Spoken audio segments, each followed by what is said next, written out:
हमारे मोहल्ले में बहुत सी औरतों को तलाक हो चुकी थी। वजह ये थी कि जिन औरतों के शोहर परदेश होते थे, वो अगर हामला हो जाती तो ससुराल वाले इन औरतों को घर से धक्के मारकर निकाल देते थे।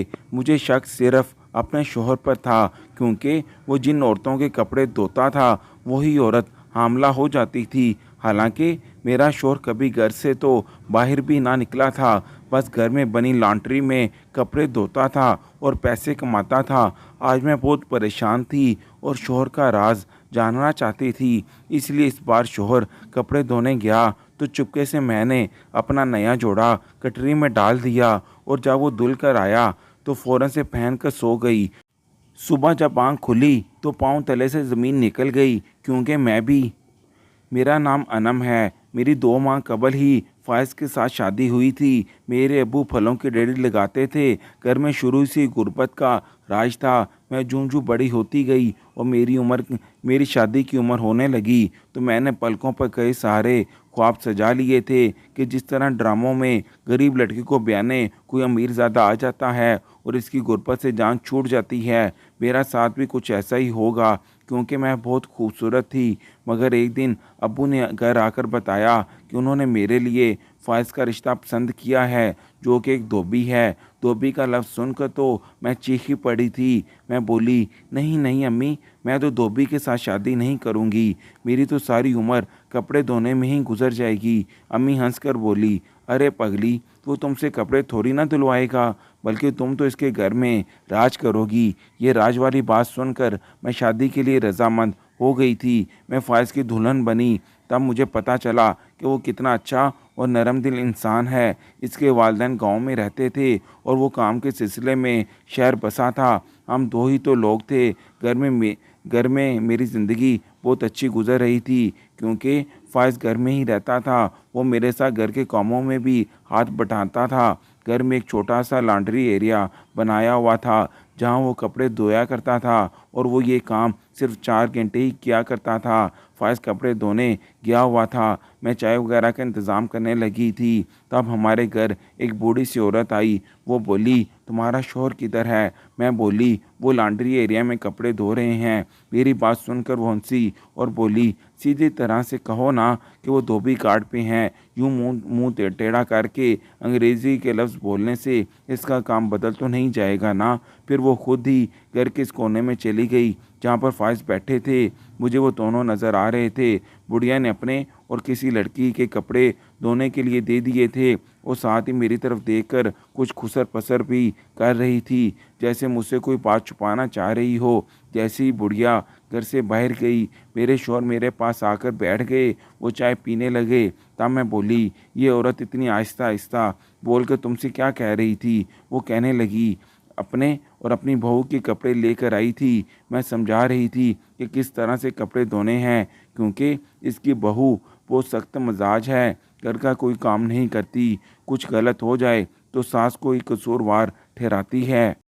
बस इसी के मुतल्लिक बातें करके दिल हल्का कर रही थी। मैं हंसती थी। हमने चाय पी ली तो मेरे लाख मना करने के बावजूद भी फ़ाइज़ बर्तन उठाकर किचन में ले गए थे और बर्तन धोने लगे थे। मैंने दिल ही दिल में शुक्र अदा किया था कि अल्लाह ने मुझे इतना अच्छा शौहर दिया था जो मेरा इतना एहसास करता है। फ़ाइज़ काम ख़त्म करके लॉन्ड्री एरिया में चले गए थे। मैं अपने कमरे में आकर अपने धोने वाले कपड़े अलहदा करने लगी थी। फिर दिल में ख्याल आया कि क्यों ना मैं अपने नए कपड़े फ़ाइज़ से दिलवा लूँ, क्योंकि मैंने सुन रखा था कि फ़ाइज़ जिसके भी कपड़े धोते हैं इनमें जान डाल देते हैं। मैंने सोचा कि चलो मेरे ये कपड़े नए के नए रह जाएंगे। मैं लॉन्ड्री एरिया की तरफ गई तो फ़ाइज़ कपड़े धोने में मसरूफ़ थे, मगर मैं जैसे ही वहाँ पर पहुँची तो वो एकदम से फुदक गए थे। मैं हंसी और बोली, डरो नहीं, मैं हूँ फ़ाइज़। मुझे घूर कर बोले, तुम यहाँ क्यों आई हो? क्या मैंने तुमसे कहा नहीं था कि तुम कभी भी इस जगह पर कदम नहीं रखोगी? फ़ाइज़ के चेहरे पर सचमुच का गुस्सा था। मैं डर गई, इसलिए जल्दी से बोली, फ़ाइज़, मैं यहाँ आपको ये कपड़े देने आई हूँ, आप प्लीज़ मेरे ये कपड़े धो देना। मेरी बात सुनकर फ़ाइज़ का चेहरा एकदम से गुस्से से लाल हो गया था। फ़ौरन खड़े हो गए और बोले, तुम्हें शर्म नहीं आती अपने कपड़े अपने शौहर से धुलवाते हुए?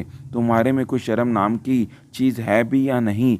मुझे फ़ाइज़ से इस किस्म के रवैये की हरगिज़ तवक्को नहीं थी, इसलिए मैं बौखला गई और बोली, फ़ाइज़, मैंने तो ऐसी कोई बात नहीं की जिस पर आपको इतना गुस्सा आ गया जाए। मैं आप वैसे भी तो घर के कामों में मेरी मदद करवाते ही हैं ना। अगर आप मेरे कपड़े धो देंगे तो क्या हो जाएगा? फ़ाइज़ ने मेरे हाथ से कपड़े लेकर सेन में फेंक दिए और बाकी के पड़े कपड़ों और दीगर चीज़ों को पाँव पाँव से ठुड्डे मारकर घर से बाहर निकल गए थे, जबकि मैं हक्का-बक्का ऐसे ही खड़ी रह गई थी। हमारी शादी को 2 माह हो गए थे, मगर आज तक हम दोनों में ज़रा-सी भी नचाकी नहीं हुई थी। अब ये सब कुछ परेशान-कुन था। फ़ाइज़ शाम 4 बजे के घर से निकले हुए थे। वो रात 8 बजे तक घर वापस नहीं आए थे। मैं फ़िक्र में हलकान हो चुकी थी कि आखिर वो कहाँ चले गए। मैं इनके नंबर पर कॉल कर रही थी, मगर उन्होंने मेरा फ़ोन नहीं उठाया। अब तो मैं हिम्मत हारने लगी थी, मेरी आंखों से आंसू बहने लगे थे। तभी दरवाज़ा खुला और फ़ाइज़ घर में दाखिल हो गए। मैंने नज़रें झुका ली थीं, कुछ समझ नहीं आ रहा था कि इनसे कैसे माफ़ी माँगूँ। फिर फ़ाइज़ की आवाज़ सुनाई दी। वो बोले, मैं खाना बाहर से ले आया हूँ, मुझे बहुत भूख लगी है, जल्दी से खाना लगा दो। इनके चेहरे पर नाराज़गी के असरात भी नहीं थे। मैं खुशी-खुशी उठी और खाना प्लेटों में डालने लगी थी। मैंने सोचा कि अब मैं इनसे माज़रत नहीं करनी, ये ना हो कि इन्हें फिर से वो वाक़या याद आ जाए और मुझसे नाराज़ हो जाएँ। फ़ाइज़ इधर-उधर की हल्की-फुल्की बातें कर रहे थे। फिर बोले, मुझे नींद आ रही है, मैं सोना चाहता हूँ। रो-रो कर तो सर मेरा भी भारी हो चुका था, इसीलिए मैं भी जल्दी चंद काम समेट कर सोने के लिए लेट गई थी। रात के पिछले पहर मेरी आँख प्यास की शिद्दत से खुल गई थी। मैं उठकर बैठी तो ये देखकर हैरान रह गई थी कि मेरा शौहर मेरे पहलू में मौजूद ही नहीं था। इसका बिस्तर खाली पड़ा था। मुझे बहुत फ़िक्र होने लगी थी। मैं जल्दी से बाहर निकली तो सेन भी खाली पड़ा था, मगर मुझे लॉन्ड्री एरिया से कपड़े धोने की आवाज़ आ रही थी। मैं दबे कदमों अपने कमरे में वापस लौट आई थी। दिल ये सोचकर उदास था कि मैंने बिला वजह अपने शौहर को तंग किया, जिसके नतीजे में इन्हें अपना बाकी का काम इस वक्त निपटाना पड़ा था। मैं वापस सो चुकी थी। अगले दिन शाम के वक़्त हमारे मोहल्ले में शोर उठा था। मैं बहुत हैरान रह गई थी कि ये किस किस्म का शोर है। उस वक़्त फ़ाइज़ भी घर में मौजूद नहीं थे, इसलिए मैं खुद ही बाहर मोहल्ले में निकल आई थी। मैंने देखा कि वो बूढ़ी औरत जो हमारे घर अपने और अपनी बहू के कपड़े धोने के लिए आई थी, वो बहू को हाथ से पकड़कर अपने घर से निकाल रही थी। इस वक़्त वो पूरी जल्लाद बनी हुई थी। मैंने साथ खड़ी औरत से माजरा पूछा तो वो कहने लगी कि इस लड़की का शौहर पिछले 2 साल से बैरून मुल्क गया हुआ है। अब इस लड़की को हमल ठहर गया। जब ये बात इसकी सास को पता चली तो इसने अपने बेटे से कह दिया कि इस किस्म की बदकिरदार लड़के को तलाक दे दो। इसने अपनी वालदा की बात मानकर अपनी बीवी को तलाक दे दी, इसीलिए इसकी सास इसे घर से निकाल रही है। मैं ये बात सुनकर हैरान रह गई थी। साथ साथ मुझे अफसोस भी हो रहा था कि न जाने इस लड़की ने इतना गलत कदम क्यों उठा लिया, जो आज वो बेचारी पूरे मोहल्ले में बदनाम होकर रह गई है। ये बात जैसे मेरे ज़हन से चिपक गई थी। मेरी आंखों के सामने इस लड़की का नदामत वाला चेहरा घूम रहा था।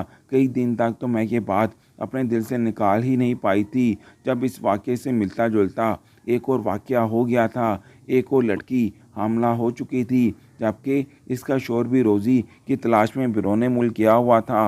अब हमारे मोहल्ले में जब ये दूसरा वाक़या भी हो गया तो हर शख्स बहुत गुस्से में था। वो कह रहे थे कि हमने वो मुजरिम ढूंढना है जो हमारे ही मोहल्ले में रहकर हमारी ही बहू बेटियों पर खाद लगाकर बैठा है और इनको वगलाता है। मैंने अपने शौहर से भी इस मामले पर बात की थी। वो भी परेशान था और औरतों को ही बुरा भला कह रहे थे कि आजकल की औरतें अपने शौहरों के साथ मुखलिस नहीं हैं।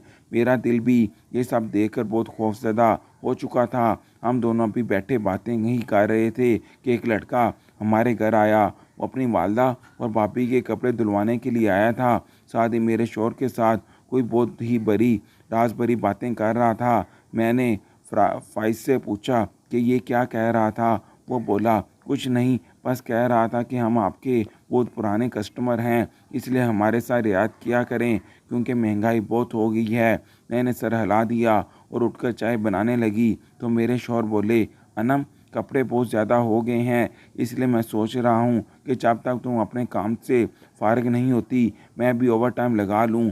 मैं बोली, अगर कपड़े ज़्यादा हैं तो आज मैं भी आपकी मदद करवा दूँगी। आप मेरा इतना ख्याल रखते हैं तो फिर मुझ पर भी लाजम है कि मैं भी आपका ख्याल रखूं। मेरी बात सुनकर फ़ाइज़ के चेहरे के ज़ाविये बिगड़ने लगे थे और माथे पर बाल आ गए थे। इससे पहले कि वो कुछ भी कहते मैं बोली, फ़ाइज़ जाएं आप अपना काम करें, मैं अपना काम ख़त्म कर लेती हूँ। फ़ाइज़ लॉन्ड्री एरिया में चले गए थे। मैं अपने काम में जाते हुए भी मोहल्ले के मौजूदा हालात के बारे में भी सोच रही थी कि न जाने ये सब पहले भी हुआ था या अभी होने लगा है।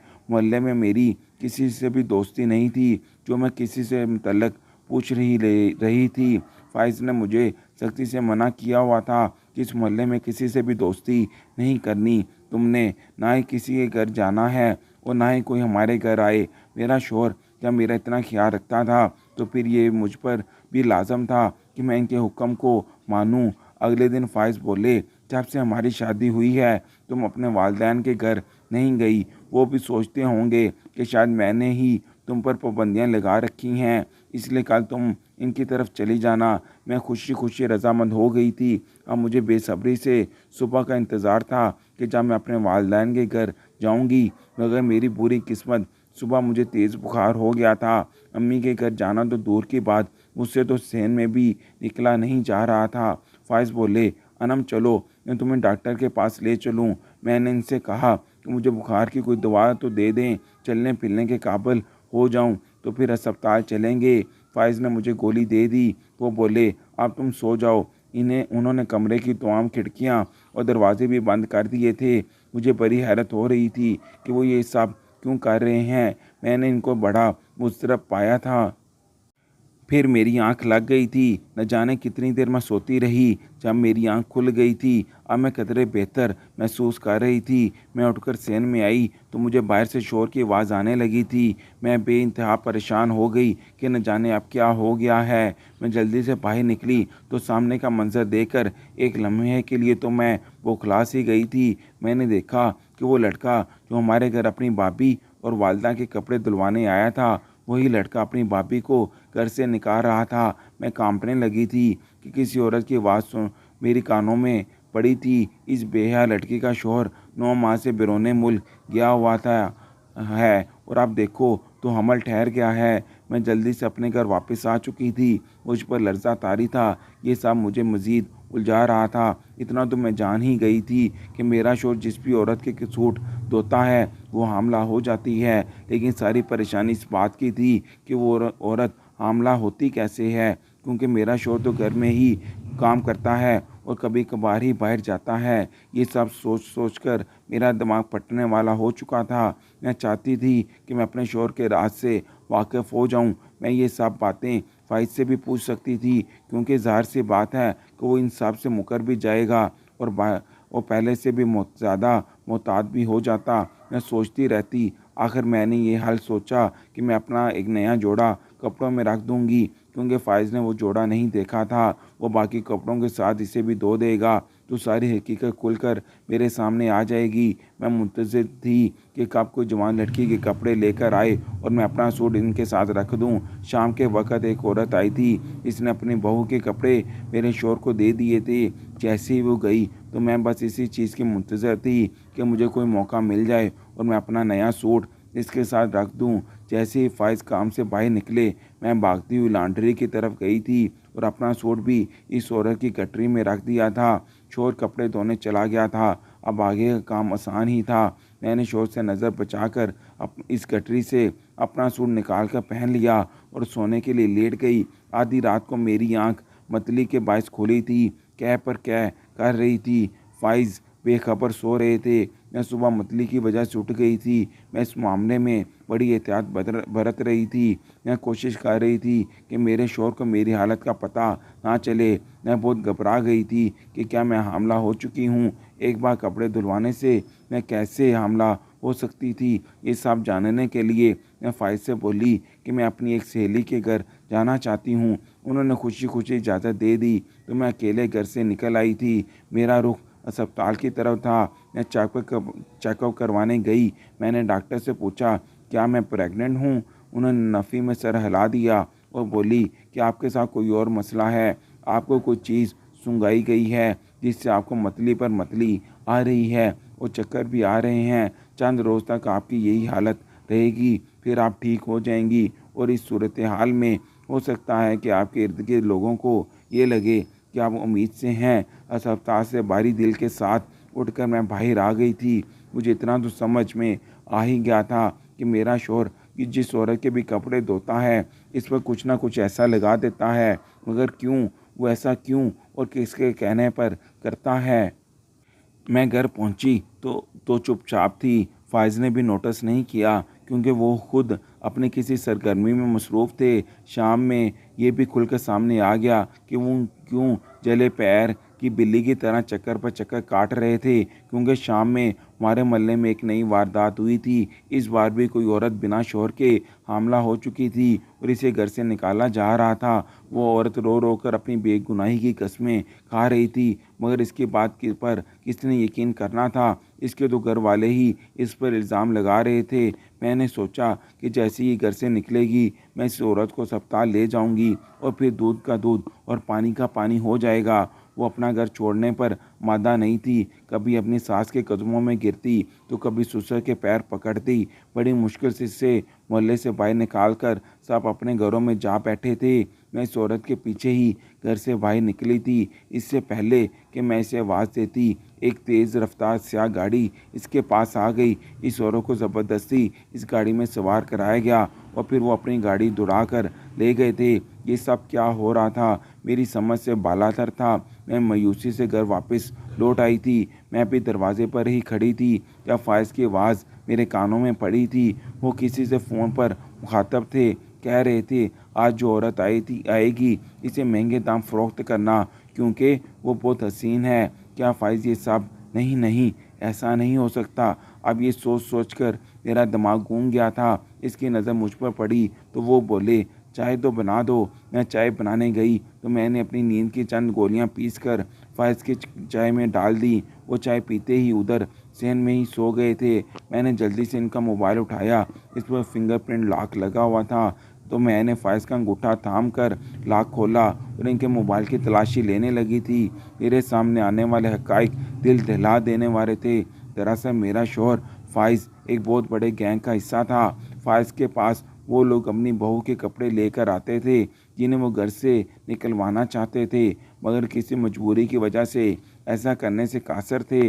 उन्हें इस बात का भी नहीं था कि फ़ाइज़ आगे भी एक नेटवर्क चलाता है। वो तो फ़ाइज़ को इस काम के थोड़े से पैसे देकर मुतमिन हो जाते थे कि बहू घर से निकल गई है। अगर लड़की के वालिदैन ससुराल वालों से पूछते कि हमारी बच्ची कहाँ है तो वो टका सा जवाब दे देते कि जिससे हमला हुई थी इसी के साथ भाग गई होगी। जबकि फ़ाइज़ ने तो एक गाड़ी का इंतज़ाम किया हुआ था कि जैसे ही लड़की के ससुराल वाले इसे घर से निकालते फ़ाइज़ के लोग इसे गाड़ी में डालकर ले जाते और तवाइफों के कोठे पर ले जाकर बेच देते थे।